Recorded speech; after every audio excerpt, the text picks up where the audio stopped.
美海军冷战后最大规模扩军，虎鲸超大无人潜舰战力到底有多夯？长期以来，全球军事观察家习惯了盯着水面上的航空母舰和驱逐舰，但是如果你去翻阅美国海军最新造舰计划，会发现五角大楼早就换了个玩法。他们非常清楚，面对大洋彼岸成熟的反介入区域拒止体系，以及射程超过2000公里的反舰弹道导弹，传统的10万吨级航母和8000吨级神盾舰目标太大，雷达反射面积不明显，在高强度的饱和攻击下，哪怕是伯克级驱逐舰的96个垂直发射单元也有被耗干的时候。如何在敌方密集的防空反舰火力网内保持全天候的侦察与致命的火力投射？答案只有一个：潜入深海。但传统的核动力攻击潜艇如弗吉尼亚级，造价动辄30亿美元，且搭载了上百名经过严格训练的海军官兵，让他们去执行近距离侦察或布雷任务，风险极高，一旦损失，政治和军事成本不可接受。需要潜艇去危险区域干活，但又不敢派潜艇去送死，那怎么破局？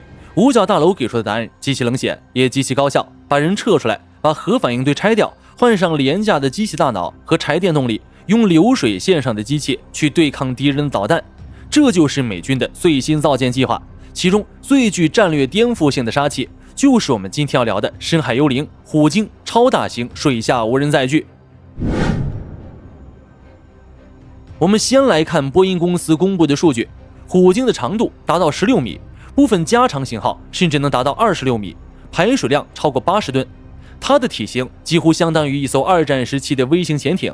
动力系统是它最大的秘密，虎鲸没有采用极其复杂和昂贵的核反应堆，而是采用了一套经过极端优化的柴电混合动力系统，配合大容量的锂离子电池。这套动力组合赋予了它极其恐怖的耐力，最大航程高达6500海里，也就是约12000公里。这意味着虎鲸可以从夏威夷或关岛的美军潜艇基地完全自主起航，它不需要补给舰的跟随，不需要沿途靠港，它可以像一条深海巨蟒连续潜航几个月，悄无声息地横跨太平洋，直接摸到任何对手的家门口。由于没有人类成员，虎鲸不需要安装庞大且耗电的生命维持系统、厨房和休息舱，省下来的海量内部容积全部被用来装载电池和武器。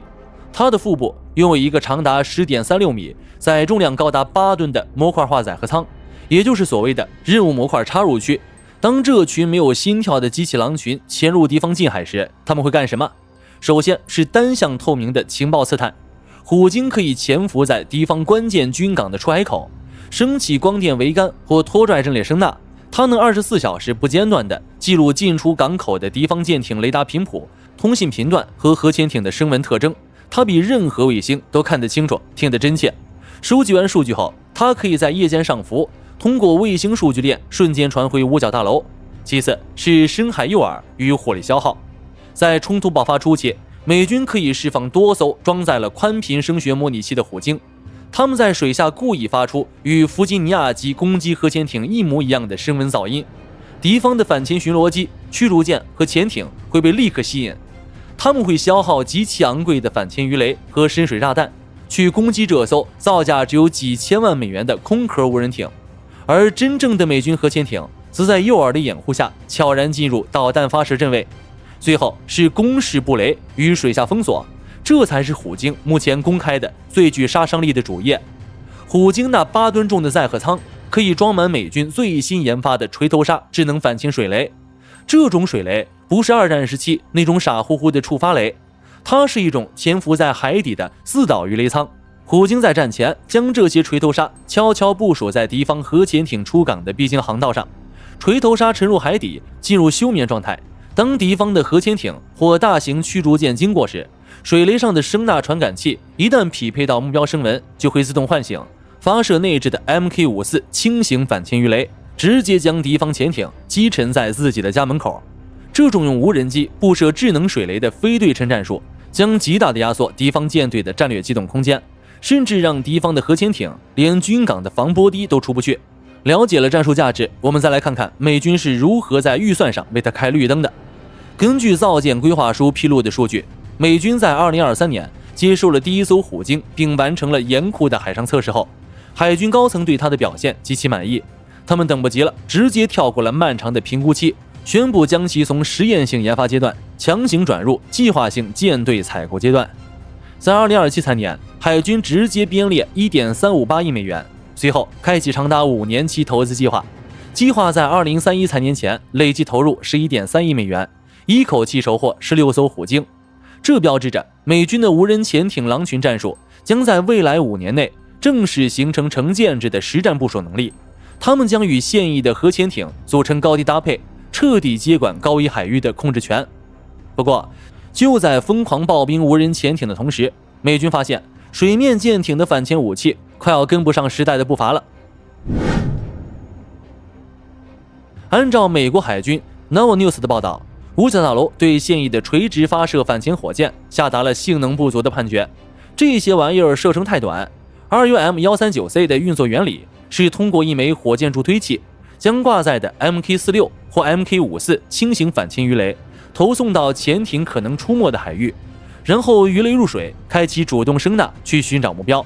但是 RUM-139C 的最大射程只有大约16公里，在几十年前这个距离足够了，但现在的现代常规潜艇和核潜艇装备的新一代重型线导鱼雷射程动辄达到40公里甚至50公里以上。也就是说，当美军伯克级驱逐舰的拖曳阵列声呐在30公里外发现了一艘静音极佳的敌方潜艇时，驱逐舰会尴尬地发现自己的反潜火箭根本够不着目标，想要把鱼雷扔到潜艇头上，驱逐舰必须硬着头皮向前航行10几公里。而在这个过程中，驱逐舰已经完成进入敌方潜艇重型鱼雷的必杀视距内。